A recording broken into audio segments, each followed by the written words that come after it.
dengan wabak COVID yang bukan saja kuliah tak boleh, masjid pun terpaksa semakin cepat tak boleh berjemaah. Alhamdulillah, saya nampak suasana tak baik, dan Saudi pun telah pun mengumumkan Mekah dibuka macam biasa, ya, dan jemaah boleh masuk semayang macam biasa, ya, tak ada penjarakan, cuma diminta pakai face mask, ya. Dan banyak negara yang mula berubah, ya, sikit demi sikit melonggarkan, ya. Saya kebetulan minggu lepas ada program di Dubai, ya, ada program kementerian. Ya, Dubai ni sebuah negara yang bergantung pada perkhidmatan pelancongan. Dia pun dah kita pergi sana tak rasa macam ada COVID, ya, sebab suasana kedai boleh masuk biasa je. Cuma yang nampak bezanya masing-masing pakai face mask, ya. Face mask kena pakai lagi lah, ya. Dan masjid dia masih ada penjarakan, ya, sikit-sikit ada penjarakan. Apapun kepada kita sahabat-sahabat sekalian, tuan-tuan semua, malam ni kita mengambil sempena memperingati kelahiran junjungan besar kita Nabi Muhammad sallallahu alaihi wasallam. Dan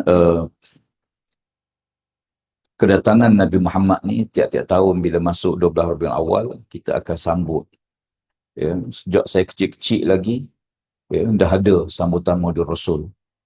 Masa tu ada yang beragak, ada yang berselawat. Kebanyakan tempat disambut dengan mengadakan perarakan. Yang beragak sambil-sambil berselawat, buat pertandingan, ya.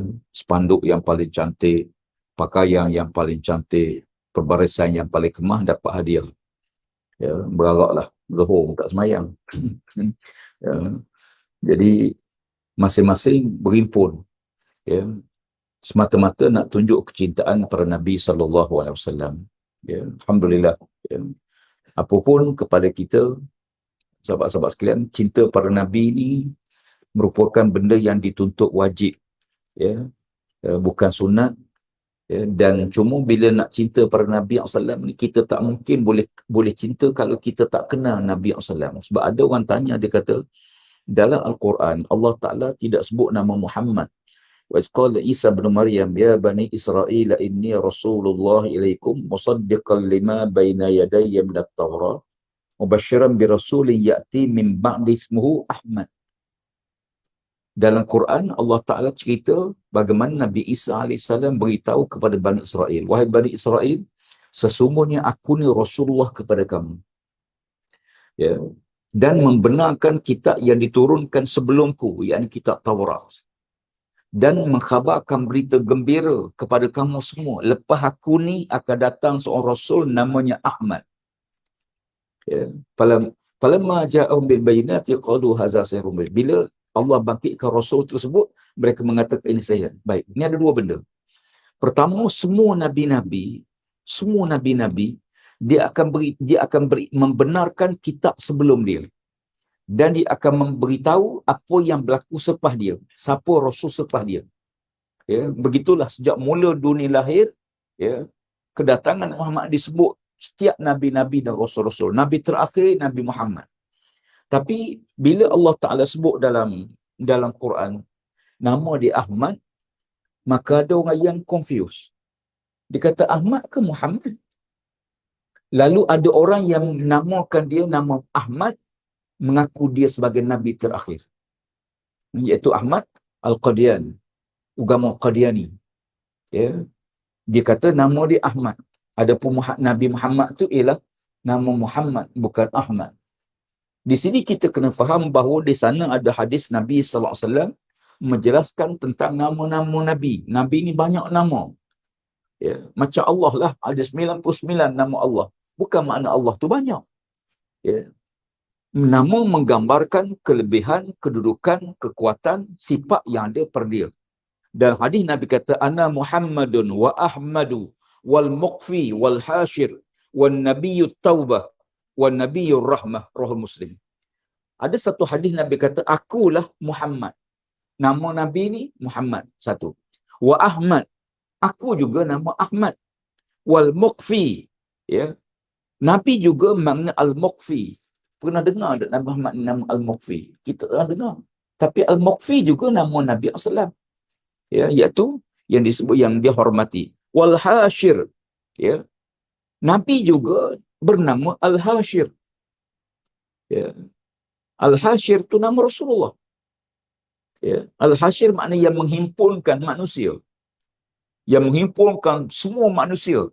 Besok setiap Nabi-Nabi, setiap umat, ada Nabi jadi saksi bagi umat dia. Umat Nabi Musa, siapa yang jadi saksi? Nabi Musa lah. Ya. Ni umat siapa ni? Kata Musa, umat aku. Ya. Nabi Isa, umat Nabi Isa, siapa jadi saksi untuk umat Nabi Isa? Nabi Isa lah jadi saksi dia. Ya. Setiap umat itu nabi-nabi menjadi saksi. Adapun Nabi Muhammad sallallahu alaihi wasallam menjadi saksi kepada semua nabi-nabi, semua umat. Ya. Maka disebut sebagai Al-Hashir. Al-Hashir itu nama Rasulullah. Tapi jarang kita guna, jangan kita dengar pun. Ya, bahkan mungkin oleh kerana kita tak dengar, ya, maka kalau ada orang kata, saya beriman dengan Hashir sebagai Rasulullah. Mana boleh, tak ada. Al-Hashir itu ialah satu gelaran per Nabi SAW. Wan Nabiyut Taubah, akulah Nabi, disebut Nabiyut Taubah, Nabi yang menyeru untuk manusia bertaubat pada Allah. Dan Nabiyur Rahmah, aku juga utusan Allah yang menyelamatkan manusia, yang menyebarkan rahmat kepada manusia. Jadi ada 4-5. Dan ada lagi gelaran-gelaran lain yang diberi para Nabi SAW. Apapun, sahabat-sahabat sekalian, tuan-tuan semua, bahawa di tengah-tengah manusia duk cari siapa tokoh. Dia manusia ni sampai satu masa, kita ni perlukan seorang pemimpin. Ya, nak bawa kita ni. Ya, nak bawa ke mana rakyat ni. Sampai masa, semua orang mencari, kita perlu seorang pemimpin yang boleh menyelamatkan rakyat, menyelamatkan negara, menyelamatkan bangsa, menyelamatkan maruah, menyelamatkan benda yang teruk sangat dah. Lalu masing-masing mencari. Dan ini berlaku setiap zaman. Ya. Ada masanya kosong. Tak ada tokoh yang hebat, ya, untuk memimpin umat, memimpin rakyat. Pernah berlaku di kalangan Bani Israel. Ya. Bila mana tidak ada Rasul, mereka pakai doa, minta Allah Ta'ala bangkitkan di kalangan mereka seorang pemimpin, seorang Rasul. Ya. Dan begitulah, lalu Allah Ta'ala utuskan Jalut, ya, menjadi pemimpin. Ya. Padahal, ya, kenapa? Kerana kezaliman yang berlaku pada waktu itu, tak ada siapa berani di kalangan rakyat yang jadi seorang tokoh untuk memimpin. Dan ini berlaku di tempat kita pun berlaku. Sampai satu kampung tu tak ada tok imam. Kalau tok imam tu tak mari, Jumaat tangguh. Ya. Sampai masing-masing, ya Allah, hantarlah pada kami seorang imam. Saya biasa kadang-kadang kita ke kawasan-kawasan pedalaman Sabah Sarawak ni biasa. Ya. Mereka mengharapkan guru yang datang daripada bandar pergi. Ya. Semain Jumaat situ. Ya. Tak ada pemimpin. Itu kampung. Ya. Demikian juga umat. Ya. Di tengah-tengah begitulah masing-masing menanti kedatangan seorang pemimpin yang memimpin manusia. Ya. Maka pada waktu itu ramai yang mengaku sebagai pemimpin. Sebab macam kita lah, bila Nabi sebut Allah Ta'ala akan bangkitkan Imam Mahdi, kan ramai mengaku jadi Imam Mahdi. Bila Nabi sebut sebelum kiamat Allah bangkitkan Imam Mahdi, kan ramai mengaku Imam Mahdi. Ya. Seluruh dunia Islam, orang yang mengaku dialah Imam Mahdi, orang yang mengaku Imam Mahdi. Ya. Masing-masing mengaku. Ya. Tetapi semua manusia tahu Nabi terakhir Nabi Muhammad. Tapi tak ada seorang pun nama anak dia Muhammad. Ini pelik. Ini pelik. Ya. Semua tahu Allah bangkitkan Nabi terakhir. Nama Nabi terakhir itu disebut oleh Allah Ta'ala. Ya. Ayat yang saya bacakan tadi, turun pada Nabi Isa AS. Allah cerita dalam Quran. Cerita berlaku Nabi Isa. Sepatutnya kalau dah tahu Nabi terakhir Ahmad, buhlah nama anak Ahmad. Buhlah, tak ada siapa nak buh nama. Sehingga bila Abdul Muttalib menamakan, aku namakan cucu aku ni dengan nama Muhammad, terkejut masing-masing. Muhammad mana yang terpuji. Ya. Kenapa kita tak boleh nama anak kita Muhammad? Muhammad ni nama yang bagus. Ya. Sedangkan bila Abdul Muttalib sebut, aku namakan anakku Muhammad supaya dia dipuji oleh makhluk di bumi dan dipuji oleh Allah Ta'ala di langit. Ya. Jadi, menunjukkan pada kita, tiba-tiba meletup satu nama. Ya. Macam sekarang lah, viral. Ya. Macam-macam tak. Ya. Sekarang kuasa viral ni cukup kuat. Ya. Sebenarnya bukan baru. Ya. Dia benda lama dah. Dia berulang balik je. Ya. Hidup ni dia akan pusing, dia akan berulang. Cuma bentuknya berbeza. Zaman Nabi SAW, sebelum kebangkitan Islam, kata Muhammad sebagai Rasul, zaman jahiliyah, masa tu kuasa viral cukup kuat. Tapi viral dia bukan dengan handphone, melalui syair, puisi. Ya. Saya masih ingat ada satu puisi jahiliyah yang terkenal, ada seorang penyair, ya. Dia lalu satu rumah, satu kampung, dia melihat satu rumah keluarga yang sangat miskin, baik sangat rumah tu. Dalam rumah tu ada seorang perempuan. Pakcik tu ada anak perempuan seorang. Anak perempuan dia tidaklah lawa sangat. Biasa je. Tapi penyair tu dia kesian kepada keluarga yang susah ni. Macam mana dia tolong? Lalu dia karang puisi. Dia karang syair memuji kecantikan wanita tu. Anak gadis pakcik tu. Dia puji. Dan dia baca syair tu tepi Kaabah. Ya, dibaca tepi Kaabah, syair tersebut. Apa yang berlaku tuan-tuan? Lepas dia baca saja, viral di kalangan peniaga, pedagang, orang kaya-kaya, berebut pakat pergi pinang wanita tersebut. Ya. Berebut pakat pergi pinang. Ya. Begitulah kuasa syair pada waktu itu. Ya. Dan demikian juga setiap zaman. Di kemuncak pada waktu itu, manusia mencari siapa pemimpin. Ada orang sebut Muhammad SAW. Tapi Nabi tidak lahir terus sebagai pemimpin. Dia lahir sebagai orang biasa. 40 tahun. Bukan sekejap tu, 40 tahun. Ya. 8 kali mengundi. Ya. Itu penggal 5 tahun. Ya. 40 tahun tidak jadi Rasul. Jadi orang biasa. Ya. Berjalan, berkahwin, berkeluarga, dapat anak apa semua, meniaga. Hidup macam orang biasa. Cuma orang nampak kebaikan dia, kelebihan dia. Tak pernah minum arak, tak pernah berzina, tak pernah buat maksiat. Seorang yang sangat baik, akhlaknya sangat baik. Ya. Semua orang tahu. Di tengah orang ramai minum arak, bila ada orang tak minum arak kan jadi hebat. Tengah-tengah semua pakai baju hitam, tiba-tiba kita pakai baju putih. Terus ketara. Tengah-tengah orang semua berhala. Nabi Muhammad tak pernah semua berhala. Di tengah orang yang berzina, Nabi tak pernah berzina. Ya. Jadi orang tahu dia seorang yang baik. Ya. Gelaran Al-Amin. Ya. Gelaran Al-Amin. Orang ramai beri gelaran. Dia ni Al-Amin. Ya. Orang yang paling amanah. Orang yang paling jujur. Orang yang paling percaya. Bukan Allah yang bagi gelaran. Ya. Sebelum tu masyarakat dah panggil dia Al-Amin. Muhammad ni seorang yang amanah. Seorang yang jujur. Ya.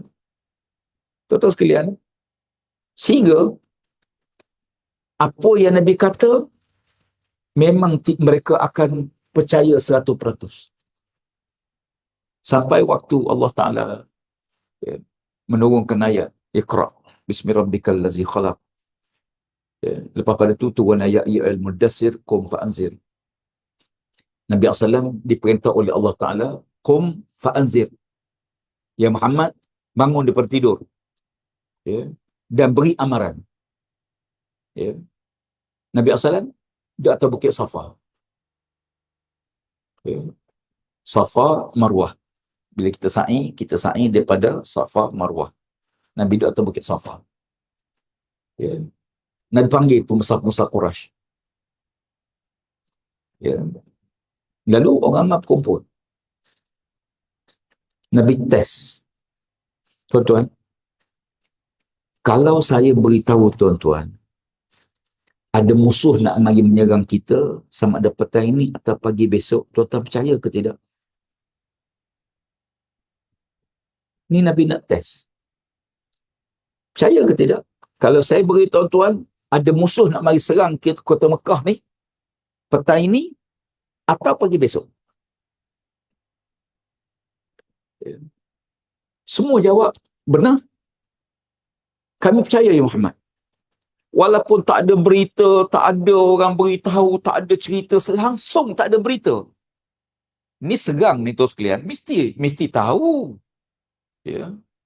Sebab serangan berlaku peluar masuk ke dalam kota Mekah, mesti tahu. Ya. Arak ni pakar juga dalam bahagian perisikan. Ya. Tapak kaki yang pijak atas batu pun dia boleh kesan. Ni Arak Badui ni, sebab tu waktu Nabi hijrah ke Madinah, dia boleh kesan tapak kaki Nabi. Pijak atas batu tu, boleh kesan. Dan bukan saja boleh kesan, dia boleh tengok tapak kaki tu, bekas tapak kaki tu, bawa barang ke tak bawa barang. Ya. Kalau kita ada duit, tak ada duit. Ya. Tengok Pak Cik Nan, perompak tengok. Nak merompak pun biar puas hati. Ya. Ada duit, tak ada duit? Tak ada tu. Pakai seluar pendek, selipar Jepun, tak ada duit. Main pakai tie tu, orang biasa ada duit lah. Rompak yang pakai tie, yang tu tak ada duit rupanya. Yang selipar Jepun tak ada duit. Ya. Ya. Tetapi, punya yakinnya, ialah 40 tahun, hidup sekali, bergaul sekali, punya yakinnya, mereka kata, ya Muhammad, kami percaya. Walaupun tak dengar khabar, tak ada berita, tak ada orang beritahu, tak ada langsung, kami akan percaya. Alhamdulillah. Begitulah tahap keyakinan masyarakat Mekah kepada Nabi SAW. Ya. Nabi beritahu, tuan-tuan, ya, sesungguhnya inni Rasulullah ilaikum. Aku ni utusan Allah kepada kamu semua. Marilah kita beriman dengan Allah, ya, tinggalkan sembahan berhala. Marilah kita beriman dengan Allah. Orang yang baru sebut, benar ya Muhammad, kamu tak pernah bohong, baru 5 minit mengaku. Bila sebut Nabi ajak kepada beriman dengan Allah, bangun seorang lelaki-lelaki. Orang dia terkenal. Rambutnya agak panjang, cecah bau. Ya, matanya juling sebelah. Pegang 2 tangan. Tengah riwayat mengatakan dia pegang begini. Tengah riwayat mengatakan dia pegang. Ya, sambil dia goncang tangan dia kerana marah sangat dengan ucapan Nabi SAW. Alihaza jama'tana. Apakah ini yang kamu kumpulkan kami semua hari ini ya Muhammad? Nak beritahu kamu Rasulullah. Taballaka sa'iril yawm. Celakalah kamu ya Muhammad sepanjang hari ini. Dan hadis disebut, orang bertanya, siapa dia tu? Siapa laki-laki tu? Lalu, itulah pak saudara dia. Itu pak saudara Muhammad. Okay. Itulah Abu Lahab. Allah Ta'ala guna kalimah yang diguna per Nabi. Masya Allah. Dia kata apa? Tabballaka. Tu ayat Quran. Tabbat yada abi lahabin watab. Celakalah kamu ya Abu Lahab dan kamu pasti celaka. Tuan-tuan, ulama membahas tentang hebatnya ayat ni. Ayat ni biasa kita baca. Tabbat yada abi lahabin watab. Celakalah kamu ya Abu Lahab dan kamu pasti celaka. Masa tu Abu Lahab hidup lagi, tuan-tuan, sehat lagi. Boleh pergi pasar, boleh buat apa, sehat, tak ada penyakit apa. Covid pun tak ada. Negatif. Tak ada kes. Sehat-sehat lagi. Setengah riwayat mengatakan 3 tahun lepas tu baru dia mati. Waktu dia cakap tu dia masih sihat lagi. Macam mana kalau Abu Lahab beriman? Sebab ialah 3 tahun tengah sihat, entah Abu Lahab nanti beriman. Sekarang kita tahulah sebab sekarang kita baca kisah setelah dia mati. Tapi cuba bayangkan waktu kita di situ, kita berada di situ waktu Abu Lahab beritahu. Ayat Quran turun, celakalah kamu Abu Lahab, pasti kamu celaka. Mana tahu entah dia beriman. Kata ulama, bila disebut watab, confirm dia tidak akan beriman. Ayat ini satu-satunya ayat Quran yang Allah khitab kepada seorang laki-laki akan dihumban ke neraka waktu dia masih hidup. Hidup lagi. Ya. Orang lain Allah sebut masuk neraka setelah dia mati. Firaun, Qarun, Haman, Namrud tu lepas dia mati. Abu Lahab ni tuan-tuan, hidup-hidup lagi, tengah sihat-sihat lagi. Dia tahu dah bahawa Allah laknat dia, Allah cerca dia, Allah khitab sebagai celaka atas tubuh dia. Dia gini ya akhi. Kalau kawan sama kawan, kita bergurau, kita cakap celaka engkau, kita tak rasa apa. Apa alah, biasalah kawan kita. Tapi kalau mak kita kata celaka, ya. Mak kita, kalau ayah kata celaka kamu, kata anak pada anak, lain. Kawan kata, kita tak kisah. Ayah kata, Masya Allah, na'udzubillah. Mak kata, lagi berat. Ni Allah yang kata. Ya. Jadi oleh kerana itu, ya, ayat ini menggambarkan pada kita betapa dunia perlu. Sekarang dunia perlu, ya, kepada seorang pemimpin dunia untuk menyelamatkan setelah berakhirnya khilafah Islamiyah. Ya. Bila Khalifah Uthmaniyah, ya, ditumbangkan, Sultan Abdul Hamid yang kedua, lepas tu ada seorang dua lagi yang menjadi boneka saja kepada itu. Dunia perlukan seorang tokoh, seorang pemimpin untuk menyelamatkan seluruh dunia. Sekarang dunia dah tak selamat, tuan-tuan. Ya. Dunia berada dalam keadaan kerosakan. Ya. Rasuah melampau-lampau. Ya. Penyelewengan, minum arak. Ni sibuk timah pula. Ya. Bagus juga viral ni sebab sekurang-kurang kita tahu. Ya. Kadang-kadang bila viral ni, dua kemungkinan. Satu, orang yang tak tahu jadi tahu untuk menjauhkan. Satu, orang yang nak try, dulu tak tahu, rupanya ada, boleh try juga. Sebenarnya nama ni, Islam mengharamkan arak. Nabi sebut dalam hadis, akhir zaman nanti akan ada arak yang tidak bernama arak, kata Rasulullah. Nama macam-macam. Untuk mengelirukan manusia dan seumpamanya.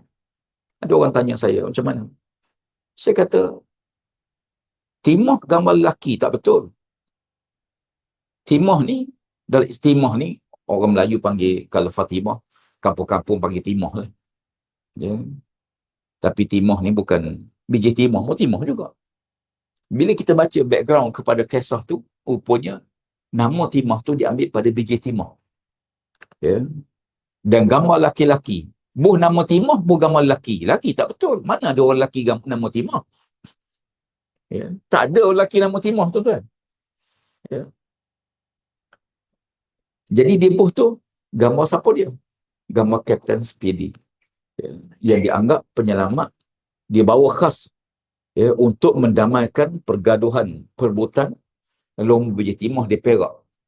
Di antara kumpulan Gihin dan Haisan pada waktu itu. Ya, Balah, akhir Captain Speedy dipanggil, ya, dan dia berjaya mendamaikan, akhir membawa kepada perjanjian Pangkor, ya, 1874. Dan sepatutnya buh nama tak sebut nama timah lah, buh nama Speedy lah. Ya. Kenapa buh nama timah? Ya. Memang bukan nama tu saja, banyak. Auzubillah. Ya. Nama Hadi pun ada pada Arab. Ya. Macam-macam nama. Kita bukan ahli dan kita tak pernah nak ambil tahu. Ya. Saya nak sebut, Islam bukan, jangan duk sibuk bertengkar masalah nama. Ya. Nama ni tu sekalian, ya, yang Islam datang ni haram arak tu. Buh nama apa pun tak jadi halal arak tu. Arak tetap haram. Walaupun tukar nama sekalipun. Ya. Cuma kita tak boleh nak haram kepada orang bukan Islam. Zaman Nabi pun orang bukan Islam minum arak. Ya. Bahkan Islam tidak ada satu hadis yang menggambarkan Nabi tak bagi orang bukan Islam minum arak. Tak ada. Dan penghaman arak ni dalam Islam pun 3 kali. Ya. 3 kali diharamkan. Peringkat-peringkat. Ya. Mula-mula Allah Ta'ala sebut, ya, jangan minum arak kerana mudaratnya lebih banyak pada manfaat. Mudaratnya lebih banyak pada manfaat. Ada manfaat tak? Ada lah. Ya. Yang tak minum arak kata, apa manfaat arak? Macam kita tak isap rokok lah. Isap rokok kata, rokok ada manfaat. Sumber inspirasi. Ya. Seduk tu, nampak kilang. Ya. Ada orang kadang makan pedas-pedas, dia tak boleh. Mesti nak kena juga. Dapat 2 sedut pun okey. Ya. Turun ayat kedua, wala taqrabus salata wa antum sukara. Jangan kamu hampiri sembahyang kalau kamu mabuk. Mana kalau tak sembahyang boleh mabuk? Boleh. Boleh. Cuma kalau dekat nak sembahyang, jangan minum arak. Jangan kamu hampiri sembahyang kalau kamu mabuk. Hatta sehingga kamu tahu apa yang kau baca. Ya. Ini pun kes berlaku seorang sahabat jadi imam sembahyang. Lepas minum masuk waktu sembahyang. Ya, sahabat masjid orang tolak dia. Tolak yang pening. Agaknya pakat-pakat pening, pakat tolak. Masa tu arak tak haram lagi, boleh minum. Ya. Dia baca surah Al-Kafirun. Qul ya ayyuhal kafirun la a'budu ma ta'budun wala antum 'abiduna ma a'bud wala ana 'abidun ma 'abadtum wala antum 'abiduna ma a'bud wala ana 'abidun ma 'abadtum wala antum 'abiduna ma a'bud wala ana 'abidun ma 'abadtum wala antum. Tak jumpa jalan keluar. Tak jumpa jalan keluar. Ya. Tak jumpa lakum dinukum waliyadin. Ya. Allah turun kat Quran. Jangan kamu semayang kalau kamu mabuk. Ya. Maka pada waktu itu ada satu kes orang sahabat Nabi. Ya. Dia memang kaki minum. Dia Arab ni, masa tu zaman jahiliah ni. Dia bukan minum sebotol 2, tuan-tuan. Rumah tempayan. Ya. Tempayan arak. Ada seorang tu berjalan dengan botol. Tengok dekat nak waktu semayang, letak tepi dulu. Pas semayang, Assalamualaikum warahmatullahi wabarakatuh, terus capai minum. Ya. Sehinggalah tu ayat Quran. Ya. Innamal khamru wal maisir wal ansab wa azlam rijsun min amali syaitan fajtanibu. Kalau tuan baca sejarah pengharaman arak, bukan saja di kalangan negara Islam, Barat pun dia tahu arak ni tak elok, merosakkan, datang wabak penyakit, gila, ya, hingga tak siuman. Ya. Berjuta bilion, ya, kerosakan berpunca pada arak ni. Bukan sikit-sikit. Ya, perkelahian, bercerai, bunuh diri, bunuh orang lain, punca pada arak. Sebab tu dalam Islam, arak ni ibu segala kejahatan duduk pada arak, ibu segala kebaikan duduk pada semayang. Ya, sebab tu kalau ada, na'udzubillah, kalau ada orang semayang, dia tinggal, dia tak semayang, arak dia minum, habis. Ibu segala kejahatan duduk pada arak, dia buat. Ibu kebaikan duduk pada semayang, dia tinggal. Dan kisah arak ni macam-macam. Tuan-tuan baca kisah arak ni macam-macam. Ada sampai seorang wali, seorang hamba Allah, ya, yang diberi pilihan pada dia, ya, minum arak, bunuh bayi, ataupun berzina. Dia dipaksa untuk 3 benda. Pilih salah satu. Ya. Berzina, bunuh, minum arak. Lalu dia fikir, minum arak ni paling ringan. Berzina, hukuman dalam Islam, berat. Orang dakal berzina, rejang sampai mati. Bunuh, balas bunuh semula. Minum arak, sebab saja hukuman dia. Tak mati pun. Maka dia ambil keputusan, dia ambil minum arak. Ya. Lepas dia minum, dia mabuk. Bila mabuk, dia berzina. Lepas dia berzina, maka dibunuh kanak-kanak tersebut. Ya. Jadi kisah benar. Ya. Jadi oleh kerana itu tak ada orang kata arak ni baik. Tak ada. Kenapa heboh sekarang? Oktoberfest. Satu masa dulu tuan-tuan ingat. Masuk bulan 10, diadakan pesta minum arak. Tapi alhamdulillah bila bertukar kerajaan, pesta tersebut tak ada. Kalau dulu kita tengok pemimpin-pemimpin, pemimpin politik, ya, buat pesta, masing-masing bangga minum arak. Ya. Maka muncul kisah timah, ya, jenama ini. Kita menentang dan kita minta supaya benda yang mengelirukan ini tak sepatutnya dibenarkan. Sebab dia boleh mengelirukan. Bernama lain tak apa. Ya. Tapi yang penting bagi kita memahami bahawa bagaimana musuh memang kerja dia. Ya. Dunia ni dirosakkan dengan 3 benda. Ya. Pertama, carilah jalan macam mana pun untuk merosakkan generasi manusia. Waktu itu kalau tuan-tuan baca tulisan-tulisan tentang gerakan Zionis, gerakan Yahudi, hingga dikata apa dia? Hantarlah anak gadis kamu untuk ditiduri oleh pemuda-pemuda Islam. Supaya dengan itu akan rosak akhlak mereka. Ya. Memang dihantar. Sebab bila generasi dah rosak, zina dah berluasa dalam masyarakat, akhirnya generasi yang lahir, generasi yang sudah rosak, punah. Dan sekarang berluasa. Zina jadi mainan. Ya. Na'udzubillah. Iza zahara zina wa riba fi qaryatin faqad ahallu bi anfusihim azaballah. Ya. Dalam hadis Nabi kata, bila zina dan riba berluasa dalam masyarakat, dibuat secara terang-terangan dalam masyarakat, faqad ahallu bi anfusihim azaballah, sesungguhnya mereka telah menghalalkan diri mereka untuk dilaknat, ditipu balik oleh Allah Subhanahu wa taala. Ya. Sekarang bala berlaku seluruh dunia. Kenapa? Kerana berzina seluruh dunia. Media sosial hari ini sangat terbuka luas. Budak-budak kecil pun tengok, ya, perzinaan. Ya. Jadi alhamdulillah, ya, beberapa kaedah, ya, diguna supaya kita supaya, ya, kerajaan, ya, menyekat akses kepada media bahan-bahan pornografi dan sebagainya. Ya, tetapi oleh kerana jalannya beribu, tutup ini, buka ini, dia boleh masuk macam-macam. Ya. Dia boleh masuk melalui Facebook, nak sekap macam mana. Dia boleh masuk dengan macam-macam benda. Sekarang TikTok akan keluar yang baru. Ya. Maknanya dunia dah terbuka ni tuan sekalian. Nak tutup bukan mudah macam dulu. Dulu senang boleh tutup. Tapi sekarang beribu jalan. Ya. Na'udzubillah. Ya. Masing-masing tanpa malu. Ya. Allah Rabbi. Ya. Zina. Yang kedua, rosakkan melalui makanan mereka. Makanan yang kita makan tu jalan untuk merosakkan. Bila masuk makanan yang haram dalam tubuh kita, dengan babi ke arak dicampur dalam buat kek ke dalam apa-apa sebagainya, ialah dari segi hukum kita tak berdosa sebab kita tak tahu.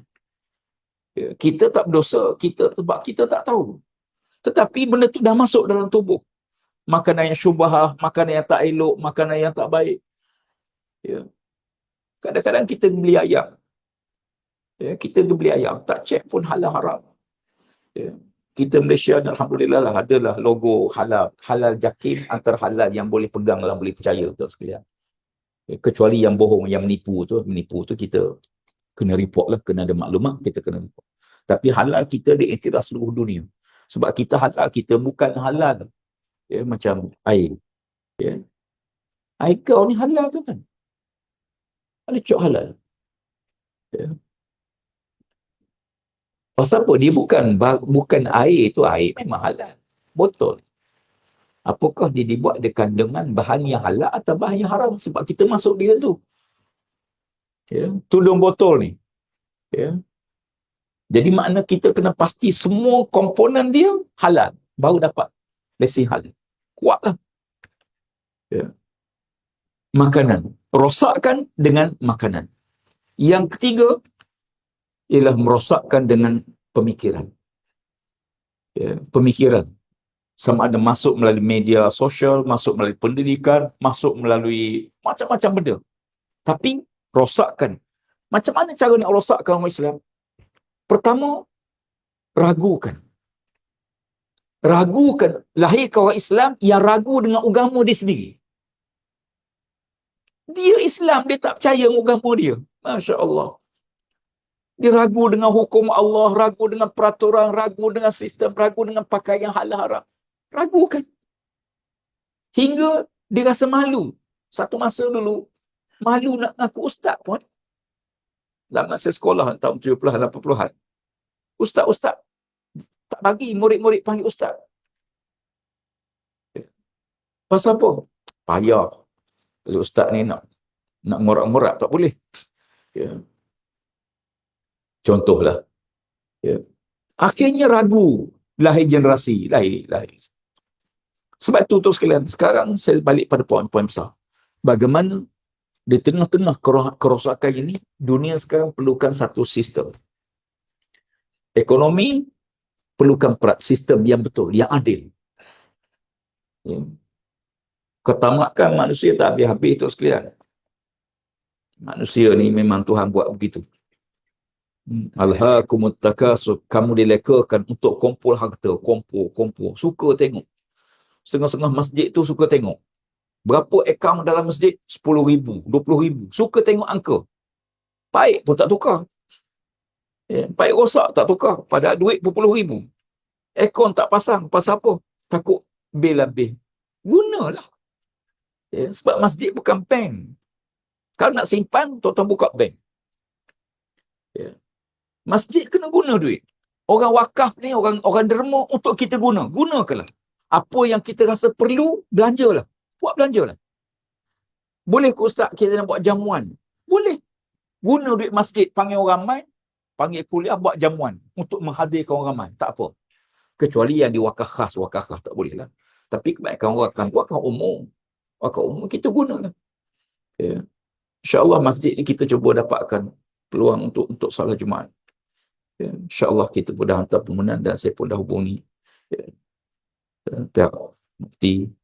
InsyaAllah mudah-mudahan Allah mudahkan kita dapat. Sebab tempoh COVID ini terus sekalian, memang kita dapati banyak masjid-masjid surau-surau ni perlu dibenarkan untuk solat Jumaat. Sebab tak muat. Sebab ada penjarakan dan sebagainya. Kita pun tak nak satu masjid ramai berkumpul, na'uzubillah, kita minta lindung. Kalau berlaku satu wabak COVID, tiba-tiba satu masjid kena. Jadi kita lebih baik. Kecil-kecil tak apa. Tapi kita boleh buat banyak tempat. InsyaAllah kita usaha, kita doa. Sampai kita usaha, ikhtiar tu ikhtiar lah. Ya. Jadi, oleh kerana itu, dalam situasi sekarang ni, apa yang tak ada pada manusia? Ni, ujung bulan 10 ni, sampai awal bulan November, pemimpin dunia berkumpul di Glasgow, United Kingdom, di COP, satu persidangan antarabangsa tentang perubahan iklim. Pemimpin dunia berkumpul pasal apa? Bumi ni dia cek makin panas. Suhu bumi ni dah naik 1.1 darjah Celsius berbanding tahun 1900 dulu. 100 tahun. Pengkaji duk jaga ni. Unjuran yang ada hari ni, tahun 2030, suhu bumi akan naik 1.5 darjah Celsius. Naik 4 darjah lagi. Naik 4 darjah, apa yang berlaku? Kan naik 4 darjah Celsius, bumi dah sangat tak stabil. Cuaca tak menentu. Tempat yang biasa jadi kering kontang akan bertukar jadi tempat turun salji, hujan turun tak menentu, ribut topan. Negara kita mana ada angin puting beliung besar-besar, tapi mutakhir dah mula ada tu. Dah mula ada. Banjir, tempat-tempat yang tak pernah kita fikir banjir. Hujan turun sekejap je, tapi lebat tiba-tiba jadi banjir. Kebetulan saya duk jaga bahagian tu, Allah Rabbi. Tiap-tiap hari banjir sana, banjir sini. Melaka banjir. Mereka lepas banjir kat Melaka. Mungkin sebab dia tahu ada pilihan raya.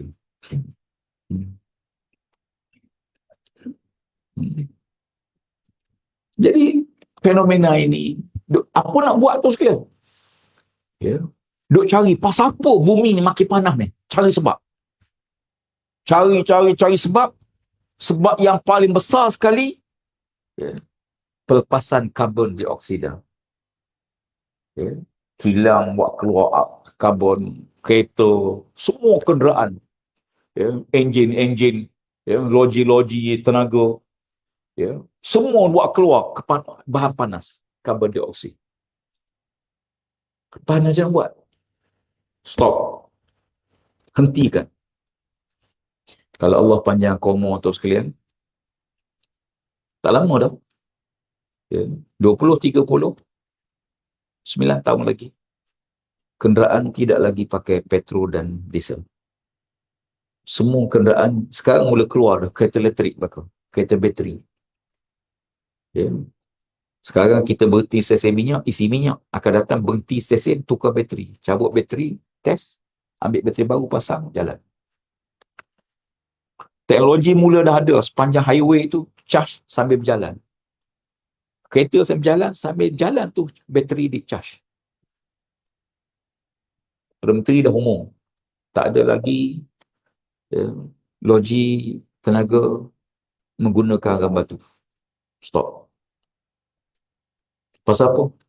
Sebab bila dah panas naik, air laut, air salji akan cair, parah laut akan naik, beratus bandar-bandar dunia akan tenggelam. Takutlah. Saya duk cek, punya takut panas. Takut manusia dengan panas ni. Sebab tu Allah Ta'ala sebut neraka tu api. Kenapa azab ni api saja ke? Tak. Azab ni sejuk pun azab juga. Ya. Sengatan binatang bisa azab juga, tuan-tuan. Tapi neraka api. Manusia takut dengan kepanasan. Dunia makin panas. Ya. Allah datangkan wabak untuk reset balik bumi. Ya. Setting semula. Macam kereta kita lah. Bila kita bawa dah alignment dia tak betul, kita pun pergi kedai tayar, betul kat alignment balik. Ya. Tuning dia tak betul, kita pergi buat tune balik. Bumi dah tak betul. Tak betul lah. Ya. Sistem dah tak betul. Perjalanan dah tak betul. Pasal apa? Bukit yang Allah Ta'ala buat, gitarah, kolam tasik yang Allah Ta'ala buat, gitambun, akhirnya bumi dah tak seimbang. Dulu-dulu, waktu Allah cipta mula-mula bumi ni, dia licin. Dia licin. Tak ada gunung, tak ada bukit, tak ada paya, tak ada tasik. Tapi tak stabil. Lalu Allah Ta'ala jadikan gunung-gunung sebagai pasak paku untuk menstabilkan. Ya. Sebab tu kita tengok bukit dia tak sama. Tempat ni begini, tempat ni begini, tempat ni. Macam kita buat elemen tayar lah. Kita pergi pusing, dia pakukan apa, timah. Ya. Tapi timah yang tak mabuk, dia paku situ.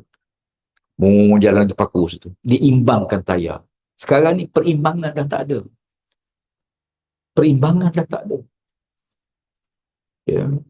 Allah Ta'ala jadikan COVID. Bila COVID, berjuta kereta tak bergerak atas jalan. Ya. Berjuta kilang-kilang tutup operasi. Bila kilang tutup, kereta tutup, manusia tak bergerak, tiba-tiba apa berlaku? Bumi jadi cantik. Ya. Air-air sungai cantik. Ya. Dan kehidupan pun mula hidup. Di kutub selatan, di Antartika, lumut-lumut hijau mula hidup. Ya. Lubang-lubang yang dulu bila nipis, sekarang tertutup. Alhamdulillah. Kita tengok kita, Allah Ta'ala dia buat makhluk dia sama. Setting. Tapi mau tak mau, bila kita tengok secara menyeluruh, kenapa dunia ni perlukan seorang pemimpin? Ya. Dan pemimpin tu dia tak hanya guna otak, dia mesti guna juga panduan Allah Ta'ala, wahyu. Ya. Almarhum Tok Guni Aziz disebut, dia kata kita duk kagum dengan Amerika. Ya, ada orang duk kagum dengan negara-negara barat yang maju. Baguslah. Tetapi mereka hanya guna akal. Dia tak ada panduan wahyu. Kita orang Islam ni, Allah tak nak bagi panduan. Asas panduan kita dah ada. Tuhan buat Quran ni tak berubah-ubah. Ya. Dan tidak boleh diubah. Allah pelihara dia sampai kiamat. Tidak akan ubah. Supaya manusia refer. Kalau kita pergi beli kipas angin, dia ada buku kecil panduan kipas angin. Beli komputer, dia ada buku, booklet dia. Ya. Kalau kita beli kereta, dia ada keluar macam-macam jenis buku. Ni buku untuk tulis tentang tukar minyak hitam, ni buku tentang ini. Hingga kita beli handphone, ada buku panduan. Dia beritahu kita, sini tempat on off switch, sini tempat charge. Dia tunjuk satu persatu. Dan dia pandu kita macam mana kita nak mengendalikan dia. Tuan-tuan, kalau handphone kecil ni pun ada buku panduan, takkan nak mentadbir dunia, mentadbir manusia, tak ada buku panduan. Ya. Tapi manusia dia rasa dia hebat. Ya, tolak tepi panduan Tuhan, nak guna otak dia sendiri, akhirnya pun dia akan berjumpa dengan kegagalan. Saya bila diamanahkan berada dalam kabinet, ialah masing-masing setiap kementerian dia akan jaga kementerian masing-masing. Ada perkara kita bawa bincang, buat keputusan tentang dasar-dasar. Tapi perkara-perkara kecil, perkara forum, hak masing-masing untuk kementerian untuk buat. Ya. Ada orang tanya, dia kata, Ustaz, Timah ni tak bincang dalam kabinet ke? Saya kata, ke Timah besi tak bincang. Ya. Benda kecil-kecil macam ni, hak bagi setiap agensi dia nak buat. Dia tukar jenama, tukar tu, tukar ni, tak perlu refer kepada kabinet. Ya. Macam ni. Ya. Melainkan benda polisi. Ya. Tetapi bagi kita, ya, kita pun tak tahu. Bila dah keluar baru kita tahu. Sebab pasal apa? Sebab bukan bidang kita, bukan tugas kita. Ya. Jadi oleh kerana itu, bila tak betul, tanggungjawab kita untuk bantah. Kita jumpa, kita tegur, kita bantah.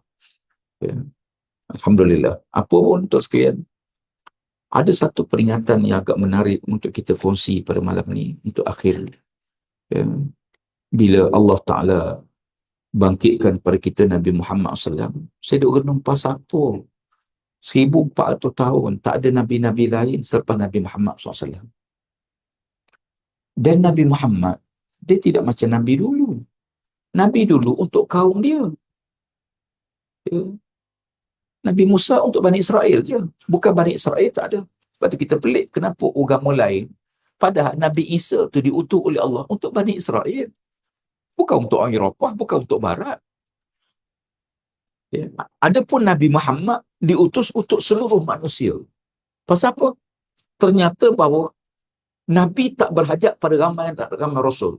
Nabi Muhammad tak berhajat. Umat kita ni tak perlu berhajat. Pasal apa? Maklumat boleh sampai, teknologi boleh sampai. Kuliah malam ni didengar oleh seluruh dunia. Ya, sekarang ke depan ni nak masuk pula 5G. Lepas ni 6G pula. Ya. Kepantasan luar biasa, teknologi luar biasa, sangat luar biasa. Kadang-kadang kita tengok Allah. Ya. Sangat luar biasa. Tapi apa yang tak ada pada manusia? Bila dah terbuka sekarang, orang tulis maki hamun cerca. Ya. Macam biasa je. Tak ada tapis langsung. Ya. Komen macam-macam. Ya. Komen tu tak apalah. Tapi kalimah yang diucap, disebar berita-berita yang tak betul, dikongsi, so share atau tulis apa tu, tolong sebarkan. Berita tak betul. Tuan-tuan jangan kalau orang suruh sebar atau jangan sebar, baca dulu betul ke tak betul berita tu. Yang kedua, kalau betul, walaupun betul, tak semua boleh sebar.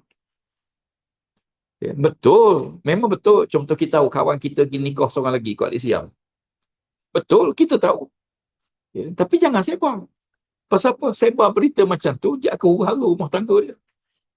Dia pergi pun pakai spek mata hitam, rambut belah tengah, pakai selipar, ya, tukar rupa parah, pakai macam-macam.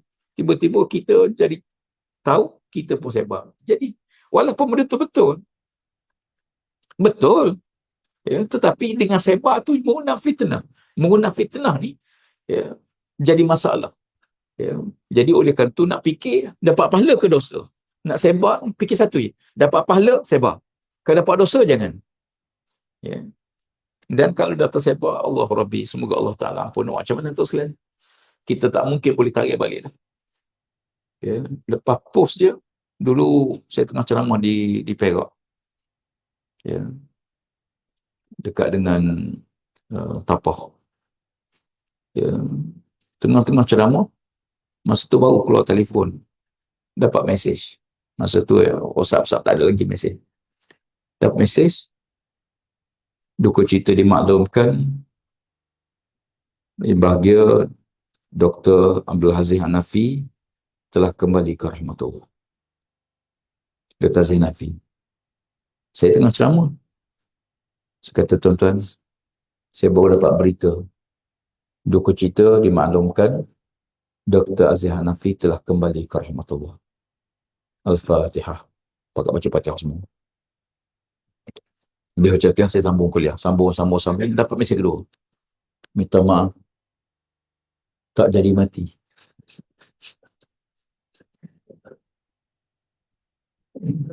Allah, saya kata, tuan-tuan, minta maaf. Dia tak jadi mati dah. Tapi tuan-tuan baca Fatihah tu dapat pahala dah. Ya. Bolehlah masa tu. Sekarang dapat berita, kita terus hantar. Yang mati pak saudara. Apa ni seorang hamba Allah, sahabat saya. Yang dia pergi ziarah pak saudara dia mati. Dapat berita dia mati. Berita mati. Ya, macam-macam. Sekarang orang buat benda pun nak tunjuk pada orang lain. Masak pun nak tunjuk. Ya, buat semua nak tunjuk. Ya, benda maksiat pun nak tunjuk juga. La ilaha illallah. Dia buat maksiat, dia tunjuk dia buat maksiat. Ada satu hadis. Allah Ta'ala nak mengampunkan dosa seorang hamba Allah yang melakukan maksiat. Dia terlanjur buat maksiat pada Allah Ta'ala. Kalau dia bertaubat pada Allah, Allah Ta'ala nak ampun dosa dia. Tiba-tiba keesokan harinya, kata Nabi, dia menceritakan maksiat dia kepada kawan dia. Lalu Allah Ta'ala tidak ampun dosa dia. Pasal apa? Bila dia cerita pada kawan dia, katalah dia cerita pada dua orang. Dua tu jadi saksi besok di akhirat. Sekarang orang buat maksiat, dia share, dia kongsi maksiat dia. Berapa ribu akan jadi saksi esok di akhirat. Allah Rabbi, na'udzubillah. Ya. Untuk itu ya akhi, untuk penutuplah. Maka bila kita setiap tahun kita sambut ulang tahun, kita memperingati Nabi SAW, mudah-mudahan kita boleh rujuk ya, kepada benda-benda yang mendekatkan kita untuk kenal Nabi, cinta. Tak kenal, tak cinta, tuan-tuan. Orang yang tak tahu air gau ni, dia minum banyak biasa je. Kawan saya duk makan hidang. Lepas makan, basuh tangan semua, dia pun tuan rumah beritahu. Kata, Ustaz, daging tu daging kijang. Saya kata, kenapa tak beritahu tadi? Dia kata, sama tahu.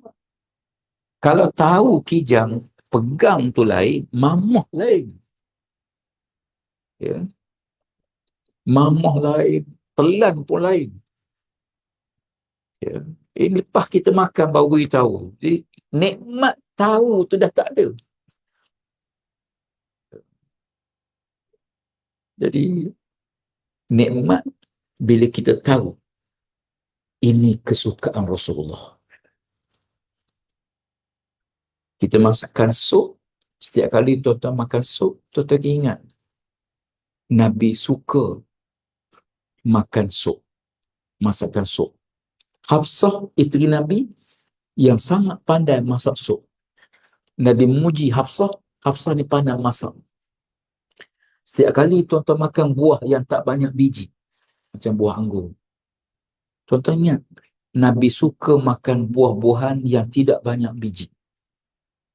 Sahabat satu hari, sambil dia berjalan di pasar, dia nampak orang jual anggur. Dia tengok anggur tu, dia teringat Nabi. Nabi suka. Dia pun ambil, buat lari. Tokai kata, bayar dulu. Dia tak bayar, dia lari. Dia bawa, tokai tu ikut. Ya Rasulullah, kamu suka anggur kan? Dia kata. Dia beritahu Nabi. Nabi kata, ya. Nah, aku hadiah pada kamu Rasulullah. Dia hadiahkan. Tokai kata, ya Rasulullah, dia tak bayar lagi tu. Nabi tanya dia, tak bayar lagi. Aku tak ada duit ya Rasulullah, tapi aku nak kamu makan sebab aku tahu kamu suka. Tuan-tuan jangan buat perangai macam tu. Ya. Jadi, dia suka benda tu. Jadi kita buat. Apa Nabi suka? Jumpa kekotoran ke, duri ke batu. Buang. Kesukaan Nabi. Kita buat. Pasal apa buat ni? Kan Nabi suka. Jadi kita kena tahu apa Nabi suka. Ya. Ayah saya, tok saya, meruntuk guru nikmat. Ayah Tok Bani Aziz. Dia ni tak suka labu. Labu air dia tak suka. Sehingga dia berjumpa dengan hadis, Nabi suka makan sayur labu air. Labu tu. Bermula pada hari itu, tiap-tiap hari, tok saya ni kebetulan isteri dia 4. 4 isteri. Tok lah, tapi tak menurun ke cucu. Mungkin tak menurun lagi. Ya. Saya ingat masa saya kecil, saya kira rumah ni ada sayur labu air. Saya kata ni labu air. Tadi rumah ni tak ada labu air. Masa tu dia jawab, saya ingat lagi. Dia kata apa dia? Kita kena suka apa yang Nabi kita suka. Barulah kita boleh bersama-sama Nabi kita di akhirat. Simple je perkataan dia. Dia lah budak kecil masa tu saya kecil. Dia kata kita kena suka apa Nabi kita suka. Barulah kita boleh bersama Nabi kita esok di akhir. Jadi kita kena buat. Kenapa buat ni? Nabi suka. Kita pakai minyak wangi. Kenapa pakai? Nabi suka. Ya. Kenapa makan berjemaah? Nabi suka. Kenapa makan tangan kanan? Tak makan kiri? Nabi suka. Ya. Ambil yang depan sekali. Ya. Nabi suka. Ya. Kul biyaminik wa akhuz ma yali. Nabi kata makan tangan kanan, ambil depan dulu, ya dekat dulu. Jadi kalau dekat tu sambal, nasib lah. Sebab tu sebelum duduk tu, tengok dulu. Strategi kena betul. Jadi maknanya, buat apa dia? Nabi suka. Kenapa tinggal? Nabi tak suka. Nabi tak suka. Jadi kita buatkan cinta pada Nabi SAW. Dan yang kedua, selawat pada Nabi SAW. Sekali saya sebut, disiplin diri sekurang-kurang 100 kali selawat sehari. Ya, jangan kurang pada 100, lebih tak apa. Ya, selawat Nabi jangan kurang pada 100 kali sehari. Sebelum tidur setiap malam, cek. Hari ni dah selawat ke Nabi belum? Kalau belum, selawat dulu 100 kali, baru tidur. Kenapa 100? Kerana 100 tu disebut cara jelas dalam hadis Nabi SAW. Siapa-siapa yang selawat padaku 100 kali sehari, Allah Ta'ala akan bagi pada dia tidak akan terkena sifat munafik. Dia akan bangkit di akhirat bersama Nabi SAW dan tubuhnya tidak akan disentuh oleh api neraka di hari akhirat. Ya, yang ni kita boleh buat. Anda sebut ni tak payah pakai duit, tak payah pakai tenaga, kita boleh buat terus. Dan akhir sekali yang ketiga, kenalkan keluarga Nabi pada keluarga kita. Anak Nabi berapa orang? Isteri Nabi berapa orang? Ya. Jadi kenalkan keluarga Nabi kepada keluarga kita. Ya, mudah-mudahan sekarang ni banyak maklumat, kita dah boleh dapat akses maklumat dengan mudah. Ya, mudah-mudahan Allah Ta'ala merahmati kita. Mudah-mudahan Nabi, ya, kita akan bersama Nabi SAW. Ya, dunia kita bersama Nabi dah tiap-tiap saat, dan akhirat kita bersama Nabi dalam syurga Allah Subhanahu wa ta'ala. Wallahu alam. Sekarang itulah untuk malam ini. Panjang mohon jumpa semula pada masa akan datang insya-Allah. Aqulu qawli hadza astaghfirullahalazim li wa lakum. Wassalamualaikum warahmatullahi wabarakatuh. أعوذ بالله من الشيطان الرجيم بسم الله الرحمن الرحيم الحمد لله رب العالمين والصلاة والسلام على أشرف الأنبياء والمرسلين سيدنا محمد وعلى آله وصحبه أجمعين اللهم اجعل جمعنا هذا جمعا مرحوما وتفرقنا بعده تفرقا معصوما اللهم أصلح ذات بيننا وألف بين قلوبنا واهدنا سبل السلام ونجنا من الفواحش ما ظهر منها ما بطن اللهم أرنا الحق حقا وارزقنا اتباعه وأرنا الباطل باطلا وارزقنا اجتنابه اللهم إنا نعوذ بك من البرص والجنون والجذام ومن سيء الأسقام نعوذ بكلمات الله التامات من شر ما خلق وصلى الله على سيدنا محمد وعلى آله وصحبه أجمعين الحمد لله رب العالمين تفضل الله.